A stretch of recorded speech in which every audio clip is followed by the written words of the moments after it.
What are you saying, ladies and gents? It is your boy Sam, and we are back again today for another video. Today's video is a video that I absolutely love making, but I also dread making. It is my Premier League 2022-2023 table predictions. But before we get into that, please do smash the like button and do subscribe. Anyways, let's roll that intro.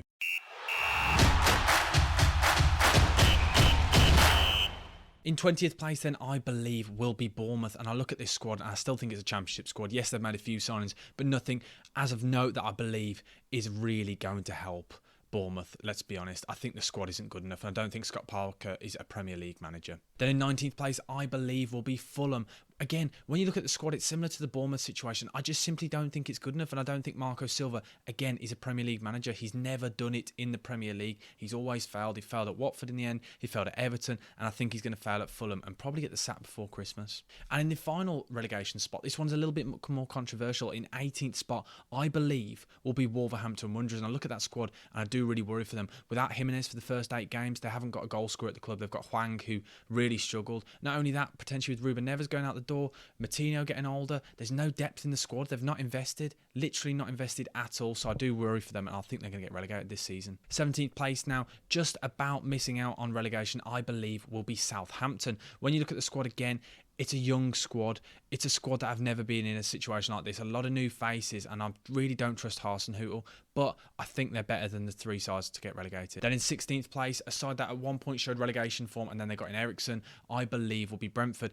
And again, I think you look at players like Mbermo and Tony, and I think when you look at those two as a strike force and you compare it to the 4 sides that I've put below them, I think that is the only reason why they'll stay up, because they have goal scorers, and at the end of the day, goals win you games. 15th place will be Everton, and the reason for that is I just simply don't rate Lampard. And when you look at it, he came in last season when they were 16th and they finished in 16th. The squad isn't good enough. They've lost their top goal scorer in Richarlison. I think goals will dry up this season. I think they're going to really struggle, but again, I just think there's a lot of sides that are worse, and I think you'll see that with the majority of my predictions with this Premier League table. There's just this bottom half of the table I think is really poor this season. Then in 14th place, I think will be the surprise package of the season, I believe, will be Nottingham Forest. I think they've made some really good signings. Jesse Lingard, they bought quite a few players from Bundesliga. When you compare him to Bournemouth and Fulham, they've actually invested, they've gone for it. I think they've seen, with the likes of Everton and Southampton and Wolves and other sides really struggling in that bottom half, and they saw last season they could have easily stayed up. So this season they're taking the lead by the scruff of the neck, and they're going for it, and they're really trying to stay up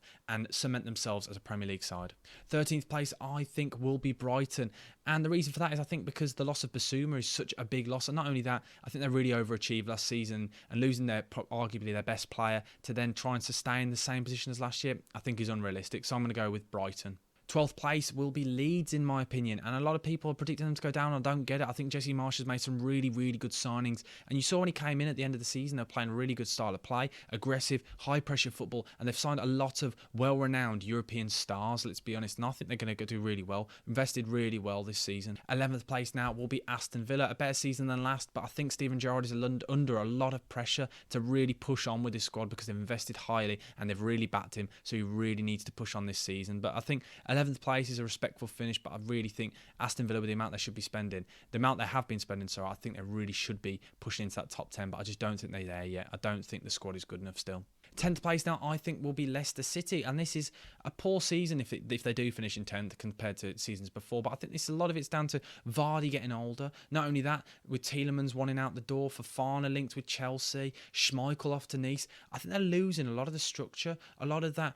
When you look at Leicester, you think of players like Schmeichel and Vardy. Those are the two I think of straight away, and Vardy's getting older now, so he's slowly going to, I know we say it every year and he doesn't score as many, but we saw last year he was injured for quite a lot of it. And not only that, Kasper Schmeichel, a leader of men, Mr. Leicester City. So I think they're going to really struggle without those two really at the forefront. So I'm going to go for 10th place for Leicester. 9th place now, I think, will be a really good season for Crystal Palace. I really liked what Patrick Vieira is doing with his side. They've added quite a few players. Not only that, they're young, they're energetic, and I just really like them. And I think they are going to push on this season and better last season and finish ahead of their rivals in Brighton.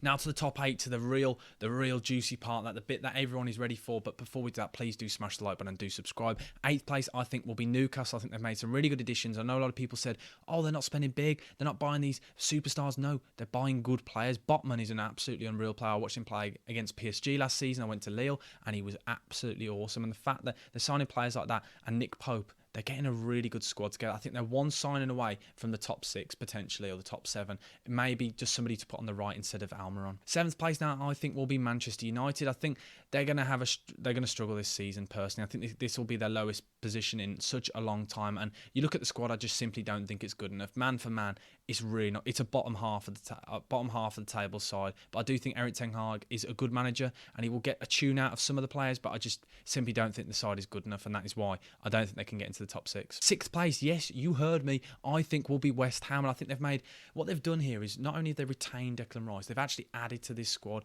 bought better players, and that's a question mark we had. And with Sullivan and Golden, a lot of people question marked them and said they're not adding to this side. They're not adding where they have this summer. They've backed them.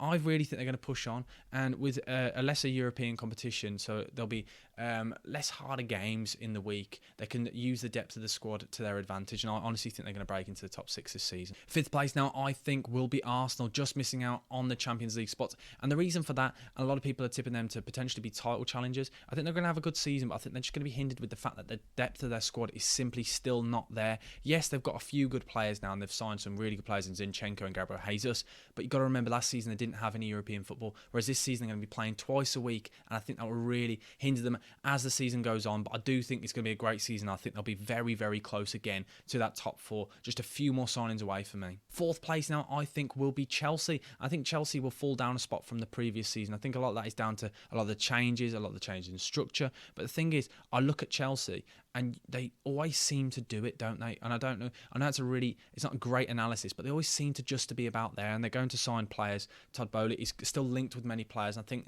as the season goes on, they'll probably back themselves in January. And yes, I know Tuchel, maybe there's question marks whether he's going to be there. He's questioning players' commitment. And I know there's a lot of stuff going on, but I still think for some reason they're going to finish in the top 4, because you say they've not got a goal scorer, but they didn't have a goal scorer last season. They finished 3rd. They're a good side. They've got a lot of good players, and I think they will probably still push on next season, even with the losses in centre-back, because I think Koulibaly's a great signing, and I think they're looking strong. 3rd place now, I think, will be Tottenham Hotspur. I don't think they'll get into that top 2, but I do think they'll win a cup competition this year, and that is why I don't think they'll be pushing for the title. I think they'll be focusing more so on silverware. Conte needs to do it, and he will become a god then to the Tottenham Hotspur fans. But I do think they're pushing on this season. I still think they're knocking on the door, but they're not just about there. They're just slightly under on that next level down. But I do think a couple more signings potentially next season, they could be really challenging for the title. 2nd place now, I think, will be Liverpool. And yes, I think they're going to be close again, but I just worry. Without Mane, I can't see how they can really push on. Yes, Darwin Núñez is impressed in pre-season. Luis Diaz is a great player. Diego Jota signed a new contract. It's all looking good for Liverpool, but then the only reason why I don't think it's because it's Man City. Man City in first. Man City are just a powerhouse. They are my top of the table, by the way. Prediction to win the league will be Man City.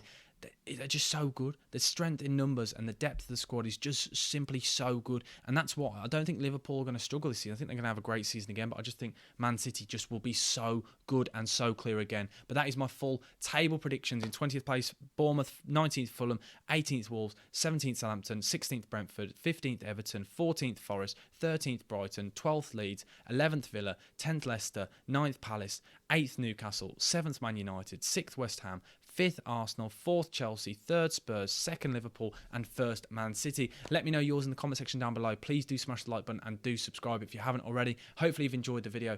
As I said, let me know your thoughts, and we're going to come back to this probably next season, and we'll either laugh at you or we'll laugh at me. Probably laugh at me. But thanks for watching, guys. Bucket Sam over and out. Thank you. Goodbye.